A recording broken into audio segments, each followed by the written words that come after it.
నమస్తే, welcome to 1 TV news. ముందుగా బులెటిన్లో హెడ్లైన్ చూద్దాం.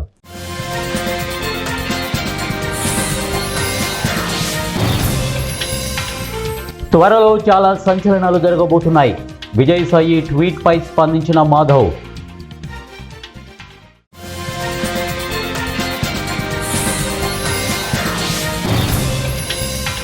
ట్రంప్తో ఢీ అంటే ఢీ, ఒక తాటిపైకి 27 దేశాలు.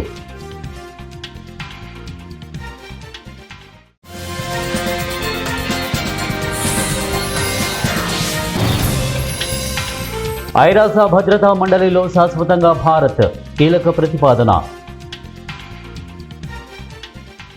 బులెటిన్లో డీటెయిల్ చూద్దాం. వైఎస్ జగన్ కోటరీపై మాజీ ఎంపీ విజయసాయిరెడ్డి ఆదివారం ఎక్స్లో ట్వీట్ పోస్ట్ చేసిన విషయం తెలిసిందే. అయితే ఈ ట్వీట్పై బీజేపీ ఏపీ అధ్యక్షుడు మాధవ్ స్పందించారు. ఢిల్లీలో పర్యటిస్తున్న ఆయన త్వరలో రాష్ట్రంలో అనేక సంచలనాలు జరగబోతున్నాయని అన్నారు. జగన్ ప్రభుత్వంలో లిక్కర్ అవినీతి మాత్రమే కాదని చాలా అరాచకాలు కూడా జరిగాయని, వాటన్నింటిపై శిక్ష తప్పదని కూటమి ప్రభుత్వం చర్యలు తీసుకోబోతోందని మాధవ్ తెలిపారు. దీంతో రాష్ట్రంలో ఏం జరగబోతోందన్న చర్చ మొదలైంది. ఇప్పటికే లిక్కర్ కేసులో చాలామంది వైసీపీ నేతలు అరెస్ట్ అయి జైల్లో రిమాండ్ ఖైదీలుగా ఉన్నారు. తాజాగా మాధవ్ పేల్చిన బాంబుతో ఈసారి పెద్ద తలకాయనే అనే ప్రశ్నలు కొనసాగుతున్నాయి. చూడాలి త్వరలో ఏం జరగబోతుందో. అమెరికా అధ్యక్షుడు డొనాల్డ్ ట్రంప్ టారిఫ్ ఉన్మాదాన్ని ఎదుర్కోవడానికి యూరోపియన్ దేశాలు ముళ్ళును ముళ్ళుతోనే తీయాలనే పద్ధతిని ఎంచుకున్నాయి. యూరప్ దేశాలపై ఫిబ్రవరి 1వ తేదీ నుండి 10% పన్ను విధిస్తానన్న డొనాల్డ్ ట్రంప్ హెచ్చరికలను గనక అమలు చేస్తే అగ్రరాజ్యంపై ప్రతీకార సుంకాలకు సిద్ధమవుతున్నాయి. యుఎస్పై 93 బిలియన్ పౌండ్ల విలువైన అమెరికా వస్తువులపై టారిఫ్లు విధించేందుకు EU సంప్రదింపులు జరుపుతోంది. ఇది భారత కరెన్సీలో 10 లక్షల కోట్లకు సమానం కావడం విశేషం. ప్రధానంగా బోయింగ్ విమానాలు, అమెరికా తయారీ కార్లు, ఇంకా బోర్బన్ వంటి పారిశ్రామిక వస్తువులపై భారీగా సుంకాలు వేయాలని EU లక్ష్యంగా చేసుకుంది. అంతర్జాతీయ మీడియా కథనాల ప్రకారం అమెరికాపై టారిఫ్లతో పాటు అదనపు ఎదురుదాడి చర్యలను కూడా EU పరిశీలిస్తోంది. ముందుగా దౌత్యపరమైన పరిష్కారం కోసం ప్రయత్నాలు చేస్తోంది. ట్రంప్ను వాణిజ్యంగా ఎదుర్కోవడానికి వీలుగా EUలోని 27 దేశాల ప్రతినిధులు ఆదివారం సమావేశమయ్యారు. భారత్ను ఎన్నాళ్లుగానో ఊరిస్తున్న ఐక్యరాజ్య సమితి భద్రతా మండలి శాశ్వత సభ్యత్వం త్వరలోనే దక్కబోతుందా? ఇప్పటికే కాలం చెల్లిన విధానాలతో నిత్యం అబాస్పాలవుతున్న ఐరాసాలో సంస్కరణలకు త్వరలోనే తెరలేవనుందా? ఇందులో భాగంగా భారత్కు కీలక స్థానం దక్కనుందా? సెక్రటరీ జనరల్ ఆంటోనియో గుటెరస్ తాజా ప్రతిపాదన చూస్తే ఈ వాదనకు బలం చేకూరుతోంది. ఐరాస సెక్రటరీ జనరల్ ఆంటోనియో గుటెరస్ తాజాగా భద్రతా మండలికి ధైర్యవంతమైన సంస్కరణలు చేపట్టాలని పిలుపునిచ్చారు. పాత హక్కులను పట్టుకొని వేలాడటం భవిష్యత్తు పరిణామాలకు దారితీస్తోందని హెచ్చరించారు. 1945 నాటి నిర్మాణాలు 2026 సవాళ్లను పరిష్కరించలేవని తేల్చేశారు. ఆధునిక భౌగోళిక రాజకీయాలకు అనుగుణంగా స్థిర తాత్కాలిక సీట్ల పెంపుకు భారత్ చేస్తున్న పోరాటానికి మద్దతుగా ఈ వ్యాఖ్యలున్నాయి. ఐరాసకు ప్రధాన దాతగా భారత్ ఈ సంస్కరణలను శాశ్వత సభ్యత్వం పొందడానికి సానుకూలంగా చూస్తోంది. నాగర్ కర్నూలు జిల్లా కల్వకుర్తి మున్సిపల్ కేంద్రంలో ఇందిరా మహిళా శక్తి సంబరాలలో భాగంగా 265 మహిళా సంఘాలకు 1,06,00,000 వడ్డీ లేని రుణాలు, చెక్కులు పంపిణీ చేశారు. ఆమనగల్లో 96 లక్షలు మహిళా సంఘాలకు వడ్డీ లేని రుణాలు అందజేశారు. ఈ సందర్భంగా ఎమ్మెల్యే కసిరెడ్డి నారాయణ రెడ్డి మాట్లాడుతూ, నిరుపేద మహిళలకు శక్తివంతులను, కోటీశ్వరులను చేయడానికి రేవంత్ రెడ్డి ప్రభుత్వం పనిచేస్తోందని, కల్వకుర్తిలో ఇప్పటికే 70 కోట్లతో పలు అభివృద్ధి పనులు జరిగాయని, ముఖ్యమంత్రి మన ప్రాంతం వాడే కాబట్టి రాబో రోజుల్లో మరిన్ని అభివృద్ధి కార్యక్రమాలు చేపట్టడం జరుగుతుందని అన్నారు.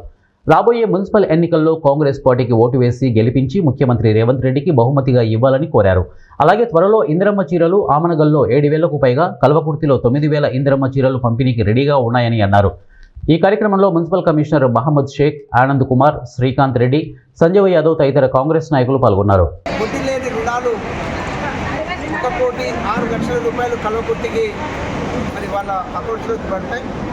ఈ వడ్డీ అంతా కూడా ప్రభుత్వం బ్యాంకులో కట్టుకుంటుంది.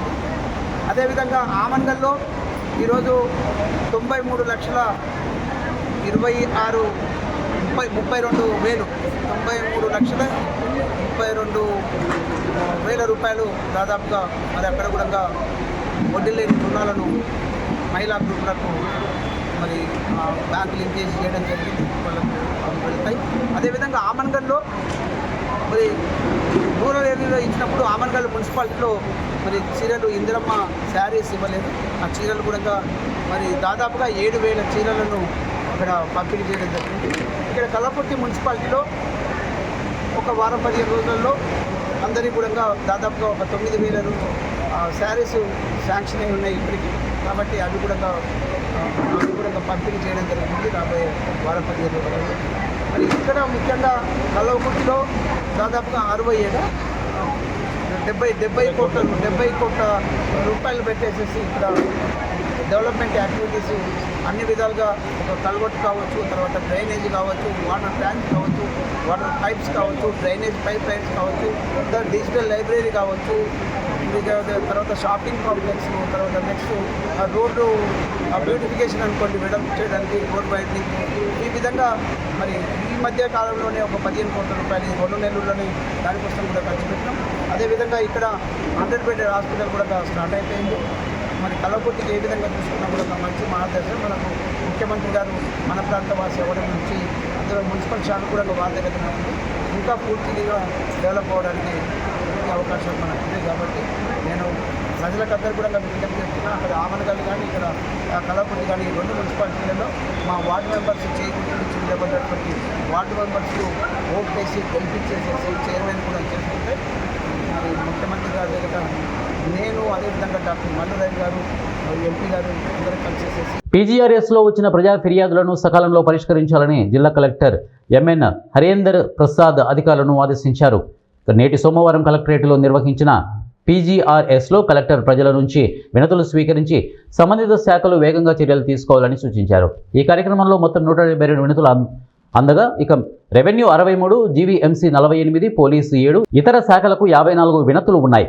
ఇక పీజీఆర్ఎస్లో జాయింట్ కలెక్టర్ గొబ్బిళ్ళ విద్యాధరితో పాటు జిల్లా అధికారులు పాల్గొన్నారు.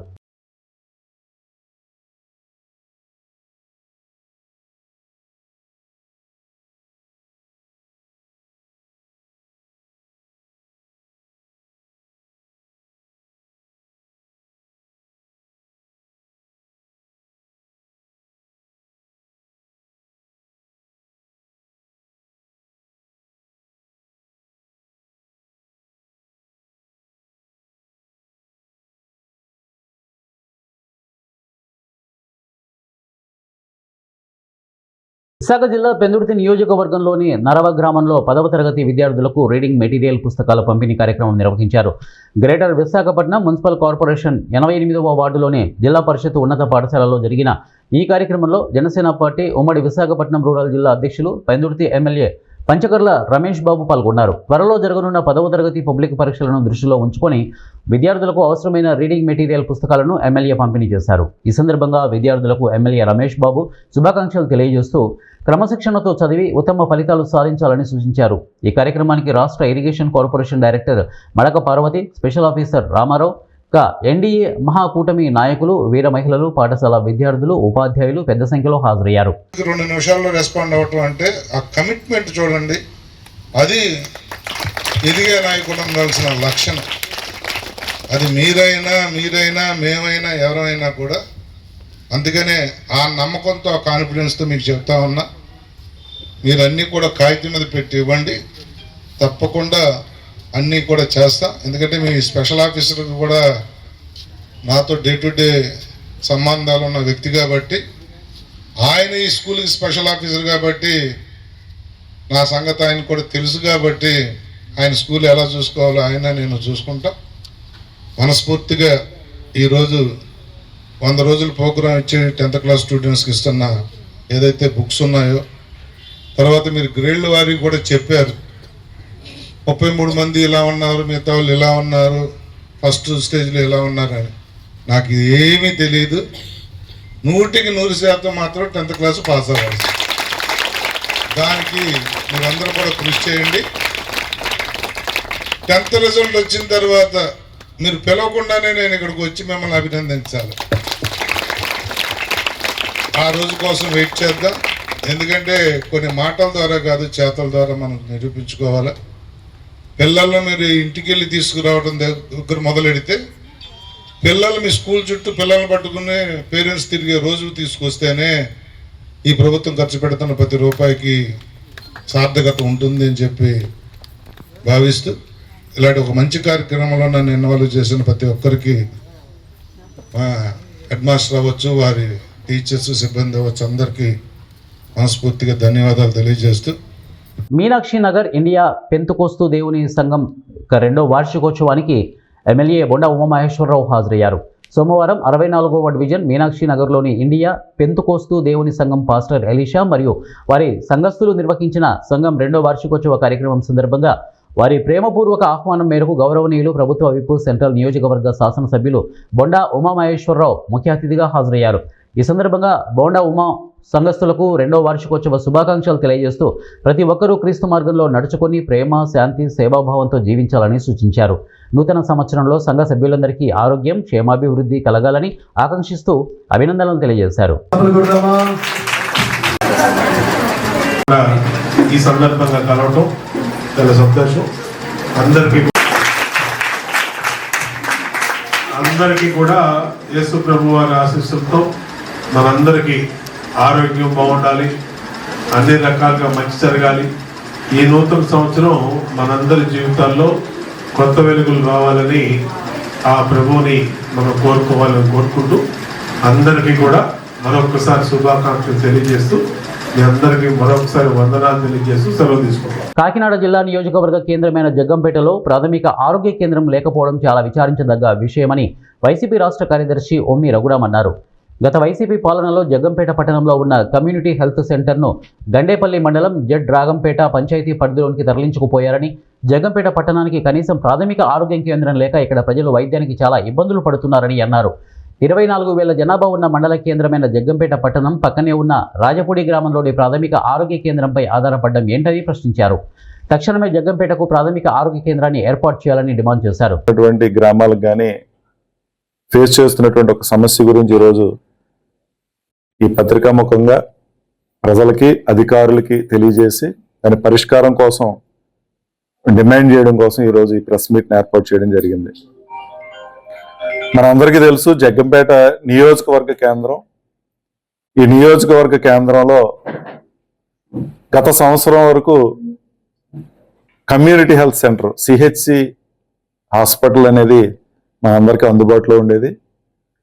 ఈ సిహెచ్సి హాస్పిటల్ వల్ల జగ్గంపేట గ్రామంతో పాటుగా జగ్గంపేట మండలంలో ఉన్నటువంటి రింగ్ రోడ్డు గ్రామాలు ఏదైతే ఉన్నాయో ఆ రింగ్ రోడ్డు గ్రామాలు, రామవరం తదితర గ్రామాలకి వైద్య సేవలు చాలా అందుబాటులో ఉండటం, ఏ విధమైనటువంటి ఆరోగ్యపరమైనటువంటి సమస్యలు వచ్చినా వెంటనే వైద్య సేవలు అందడం మనందరం కూడా చూసాం. వైద్య సేవలకి చేయించుకోవడానికి ఒక్క ప్రభుత్వ హాస్పిటల్ కూడా అందుబాటులో లేనటువంటి పరిస్థితిలో ఈరోజు జగ్గంపేట ప్రజానికం ఉన్నాం. కాబట్టి ఏదైతే సిహెచ్సి వచ్చిందని పిహెచ్సి తీసేశారో ఈరోజు సిహెచ్సి కూడా వెళ్ళిపోయినటువంటి పరిస్థితిలో కొత్తగా పిహెచ్సిని మంజూరు చేయించండి. లేదు, ఈ లోపల ప్రజల యొక్క ఇబ్బందులను దృష్టిలో పెట్టుకుని హాస్పిటల్ అందుబాటులో ఉంది. పాత సిహెచ్సి అందుబాటులో ఉంది. పాత సిహెచ్సిలోనే ఇప్పటికే ఆయుర్వేద హాస్పిటల్ రన్ అవుతూ ఉంది. రాజపూడిలో ఉన్నటువంటి డాక్టర్స్ 2-3 డాక్టర్స్ ఉన్నారు కాబట్టి కనీసం ఒక డాక్టర్నైనా జగ్గంపేటకి అలాట్ చేసి పిహెచ్సి సేవలు జగ్గంపేట గ్రామంలో అందుబాటులో కనుక ఉన్నట్టయితే రింగ్ రోడ్డు గ్రామాలకు కానీ, రామవరం లాంటి గ్రామాలకు కానీ, ఎందుకంటే కాట్రాలపల్లికి ఒక పిహెచ్సి ఉంది, పర్వాలా, ఇబ్బంది ఏం లేదు. కానీ మిగిలిన గ్రామాలన్నీ కూడా ఆధారపడింది ఒక రాజపూడి, దాని మీద ఆధారపడి ఉన్నాం. ఈరోజు ఏ ఒక్క వైద్యుల్ని మేము తప్పుపట్టట్లా. కారణం ఏంటంటే వాళ్ళ పరిధిలో, వాళ్ళ స్థాయిలో వాళ్ళు చేయాల్సినటువంటి వైద్యాలు అందిస్తున్నారు. కానీ ఫ్లోటింగ్ భద్రాద్రి కొత్తగూడెం జిల్లా దమ్మాపేట మండలం గట్టుగూడెం వద్ద కేవీఆర్ ట్రావెల్స్ కు చెందిన స్లీపర్ బస్ బోల్తా పడింది.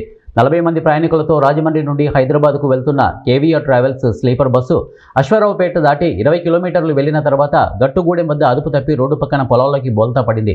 బస్సులో 40 మంది ప్రయాణిస్తుండగా 12 మందికి గాయాలయ్యాయి. అందరూ నిద్రలో ఉండగా ఒక్కసారిగా బస్సు తిరగబడిపోవడంతో చీకట్లో ఏం జరిగిందో కూడా అర్థం కాని స్థితిలో ఒకరిపై ఒకరు పడిపోవడం, దెబ్బలు తగలడం, బస్సుకు ఎలాంటి ఎగ్జిట్ డోర్లు లేకపోవడంతో అరుపులు, ఆహాకారాలతో రోదనలు మిన్నంటాయి.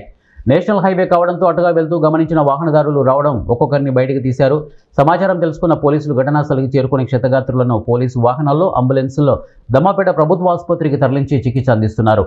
ఇక బ్రేక్ ఫెయిల్ అవ్వడం వల్ల ప్రమాదం జరిగిందని డ్రైవర్ చెబుతుండగా నిజానిజాలు రవాణా శాఖ అధికారుల దర్యాప్తులో తేలాల్సి ఉంది.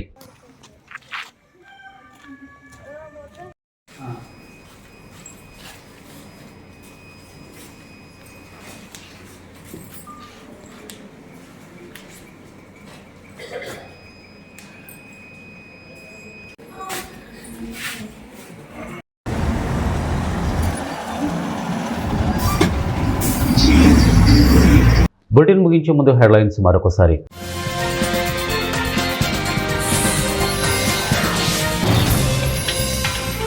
త్వరలో చాలా సంచలనాలు జరగబోతున్నాయి. విజయసాయి ట్వీట్పై స్పందించిన మాధవ్.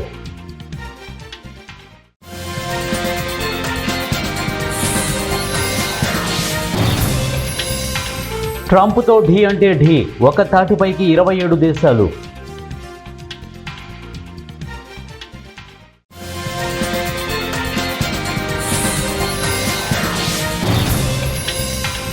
ఐరాస భద్రతా మండలిలో శాశ్వతంగా భారత్, కీలక ప్రతిపాదన. ఇవి బులెటిన్ అప్డేట్స్. నెక్స్ట్ బులెటిన్లో కలుద్దాం. Until then keep watching 1 TV News.